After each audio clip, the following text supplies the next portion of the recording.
Welcome to our channel. 2024 Ugadi నుంచి ధనుసు రాశి వారికి ఏ విధంగా ఉండబోతుంది అనే విషయం గురించి ఈ వీడియోలో మనం వివరంగా తెలుసుకుందాము. ధనుసు రాశి వారికి సంవత్సరం అంతా కూడా శని కుంభరాశిలో 3వ ఇంట్లో, రాహు మీనరాశిలో 4వ ఇంట్లో, కేతువు కన్యా రాశిలో 10వ ఇంట్లో సంచరిస్తాడు. గురువు మే 1 వరకు 5వ ఇంట్లో, ఆ తర్వాత మిగిలిన సమయం అంతా వృషభ రాశిలో 6వ ఇంట్లో సంచారం చేస్తాడు.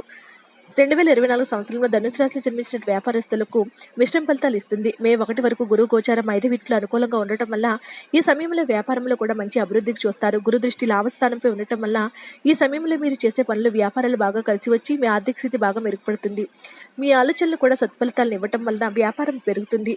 గురుదృష్టి 1వ ఇంటిపై మరియు 9వ ఇంటిపై కూడా ఉండటం వల్ల ఈ సమయంలో మీరు కొత్త ప్రదేశాల్లో లేదా వ్యాపార ప్రారంభించే చోట కానీ కొత్త వ్యక్తులను వ్యాపారం భాగస్వామి ఒప్పందాలు చేసుకోవడం కానీ చేస్తారు. ఈ సమయంలో శని గోచారం కూడా అనుకూలంగా ఉంటుంది కాబట్టి మీరు చేసుకునే ఒప్పందాలు లాభదాయకంగా ఉంటుంది. మీ రంగంలో ప్రముఖులను, అనుభవజ్ఞులను కలవడం కానీ వారి యొక్క సలహాల సూచనలు సేకరించడం కానీ చేస్తారు. దీనివల్ల మీరు వ్యాపారంలో మరింత వృద్ధిని సాధ్యమవుతుంది.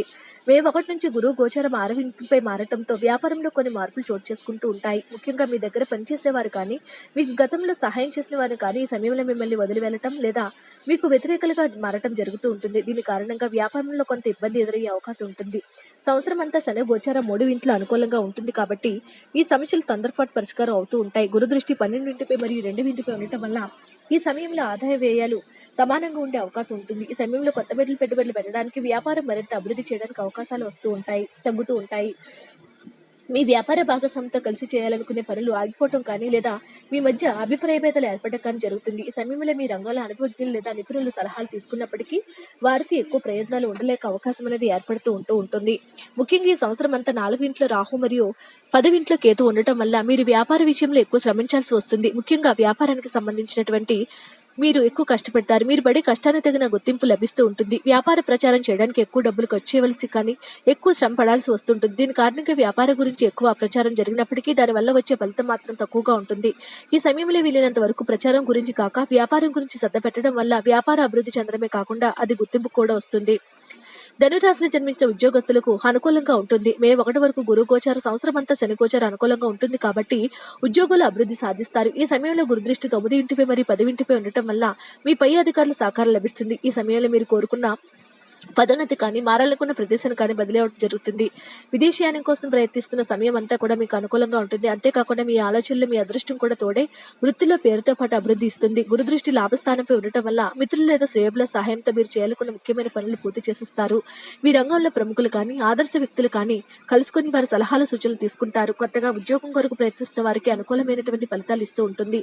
మే 1 నుంచి గురువు గోచారం 6వ ఇంటిపై మారడం వల్ల ఉద్యోగంలో కొంత ఒత్తిడి పెరిగే అవకాశం ఉంటుంది. పదవితో పాటు బాధ్యతలు కూడా పెరగటం వల్ల తీరిక లేకుండా పని చేయాల్సి వస్తుంది. గతంలో మీకు సహకరించడం వారు కూడా మీ సమయంలో దూరం అవడం మీరు ఎక్కువ ఒత్తిడికి గురయ్యే అవకాశం ఉంటుంది. అయితే సంవత్సరం అంతా శని గోచారం అనుకూలంగా ఉంటుంది కాబట్టి మీరు పడిన శ్రమకు గుర్తింపు లభిస్తుంది. ఈ సంవత్సరం ప్రయాణాలు ఎక్కువగా చేసే వారికి కూడా అనుకూలంగా ఉంటుంది. శని మరియు గురు దృష్టి 9వ మరియు 12వ ఇంటిపై ఉండటం వల్ల విదేశీయానం చేయడం కానీ, ఒకవేళ విదేశాల్లో ఉండి సొంత ప్రాంతాలకు రావాలనుకునే వారికి కూడా సొంత ప్రాంతానికి రావడం జరుగుతుంది. ఉద్యోగరీత్యా విదేశాలకు స్థిరపడాలనుకునే వారికి కూడా అంత అనుకూలంగా ఉంటుంది. వారి ప్రయత్నాలు ఫలించి వారి కోరికలన్నీ కూడా అద్భుతంగా నెరవేరుతాయి. ఈ సంవత్సరం అంతా రాహుగోచర 4వ ఇంట్లో మరియు కేతుగోచర 5వ ఇంట్లో ఉండటం వలన ఈ సంవత్సరం అంతా కూడా మీ ఉద్యోగంలో అద్భుతంగా ఉంటుంది. భయంతో కానీ లేదా చేసిన పనికి తగిన పేరు రాదనే భయంతో ఎక్కువ కష్టపడి పనిచేయడం చేస్తారు. దీని కారణంగా శారీరకంగా, మానసికంగా అలసట గురవుతారు. ముఖ్యంగా మే 1 నుంచి గురువు గోచారం మధ్యమంగా ఉండటం మీ సమస్యలు ఎక్కువ అవుతుంది. ఉద్యోగ సమయంలో అతి జాగ్రత్త తీసుకోవడం చేస్తారు.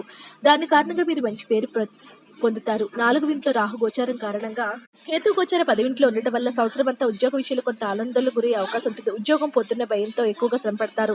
ఈ సంవత్సరం అంతా శని గోచారం ఉంటుంది కాబట్టి ఉద్యోగంలో మీరు అనుకున్న లక్ష్యాలను చేరుకుంటారు. అదే పనిలో మీ నైపుణ్యం మరియు మీ యొక్క నిజాయితీ కూడా మంచి పేరు ఇవ్వటమే కాకుండా గుర్తింపు వస్తుంది. మీరు దాన్ని నిలుపుకునే ప్రయత్నం చేస్తారు, మరింత కష్టపడతారు. ఈ రాశిలో జన్మించినటువంటి ఆర్థికంగా పరిస్థితి అనుకూలంగా ఉంటుంది. మే 1 వరకు కూడా గురువు గోచారము, సంవత్సరం అంతా శని గోచారం అనుకూలంగా ఉండటం వల్ల ఆర్థిక పరిస్థితి మెరుగుపడుతుంది. ముఖ్యంగా మే 1 వరకు గురు దృష్టి చాలా లాభస్థానంపై ఉండటం వల్ల మీరు చేసే ఉద్యోగ వ్యాపారాల కారణంగా అదనపు ఆదాయం కూడా వచ్చే అవకాశం ఉంటుంది. గతంలో పెట్టిన పెట్టుబడులు కానీ, వారసత్వ ఆస్తులు కానీ ఈ సమయంలో కలిసి వస్తాయి. దాంతో మీ ఆర్థిక సమస్యలు తొలగిపోతాయి. ఈ సమయంలో ఇల్లు కానీ, వాహనం కానీ, ఇతర స్థిరాస్తులు కానీ కొనుగోలు చేసే అవకాశం ఉంటుంది. గురు దృష్టి 1 ఇంటిపై 9 ఇంటిపై ఉండటం వల్ల మీరు చేసే పనులకు అదృష్టం కూడా తోడే అది ఆర్థిక పరిస్థితి మెరుగుపడుతుంది. ఈ సమయం పెట్టుబడులకు అనుకూలంగా ఉంటుంది కాబట్టి ఈ సమయంలో పెట్టే పెట్టుబడులు భవిష్యత్తులో మీకు మంచి లాభాలను ఇస్తూ ఉంటాయి. మే 1 నుంచి గురువు గోచారం 6 ఇంట్లో మారడంతో ఆర్థిక పరిస్థితులు కొన్ని మార్పులు చోటు చేసుకుంటూ ఉంటాయి. ఆదాయం తగ్గనప్పటికీ వివిధ కారణాల నుంచి ఖర్చులు పెరిగే అవకాశం ఉంటుంది. ఇంట్లో శుభకార్యాలు జరగటం, అలాగే గృహ నిర్మాణ కార్యక్రమాలు చేపట్టడం వంటివి జరుగుతూ వస్తూ ఉంటాయి.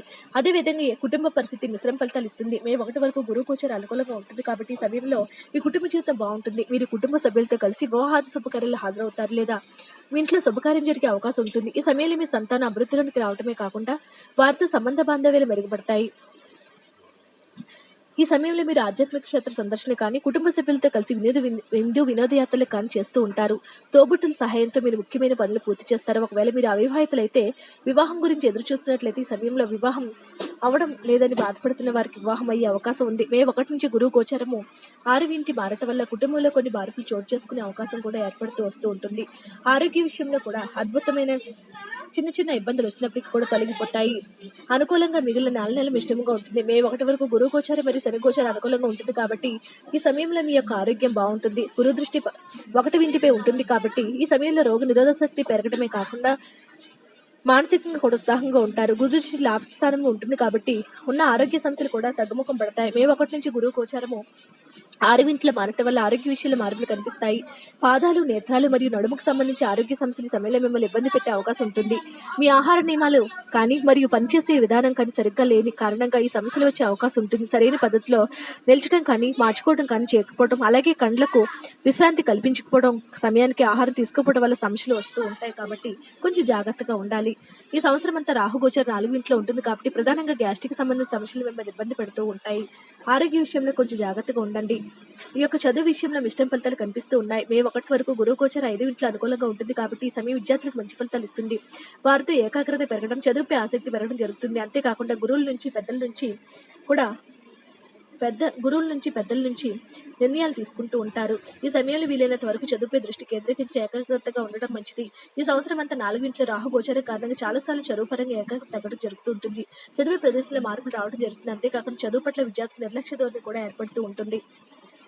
ముఖ్యంగా వీటిని ప్రలోభ పెట్టేవారు కానీ వేరే విషయాల దృష్టి పెట్టేవారు కానీ ఎక్కువగా ఉంటూ ఉంటారు. ఉద్యోగం కొరకు పోటీ పరీక్షలు రాస్తున్న వారికి ఈ సంవత్సరం అనుకూలంగా ఉంటుంది.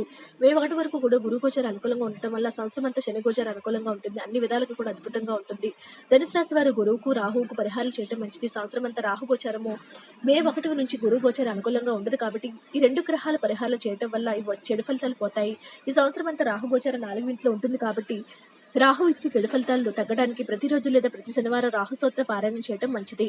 ఈ సంవత్సరం మే 1 నుంచి గురువు గోచారం 6 ఇంట్లో ఉంటుంది కాబట్టి ఈ సమయంలో గురువు ఇచ్చే చెడు ఫలితాలు తగ్గడానికి గురు స్తోత్ర పారాయణం చేయడం మంచిది. ఇలా చేయడం వల్ల ఇంకా ఎన్నో అద్భుతంగా ఉంటుంది. వీడియో నచ్చితే లైక్ చేయండి. మరిన్ని వీడియోస్ కోసం మా ఛానల్ సబ్స్క్రైబ్ చేసుకోండి.